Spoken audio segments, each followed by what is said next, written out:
રાષ્ટ્રીય રમત પુરસ્કાર 2024ની જાહેરાત રમત મંત્રાલય દ્વારા આજરોજ ગુરુવારે કરવામાં આવી હતી. તો ઓલિમ્પિક ડબલ મેડલ વિજેતા શૂટર મનુ ભાકર, વિશ્વ chess champion D Gukesh, hockey ટીમના કેપ્ટન હરમનપ્રીત સિંહ અને પેરા એથ્લેટ ખેલાડી પ્રવીણ કુમારને મેજર ધ્યાનચંદ ખેલ રત્ન પુરસ્કારથી સન્માનિત કરવામાં આવનાર છે.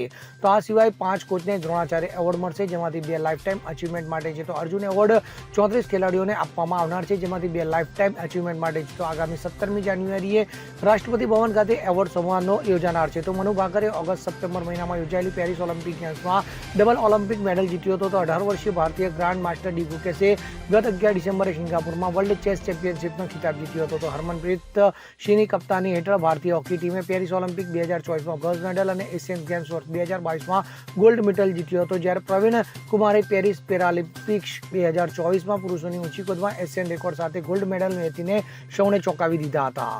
Bureau report CN24 news. હવે જુઓ દેશ દુનિયાની તમામ ખબરો તમારી આંગળીના ટેરવે.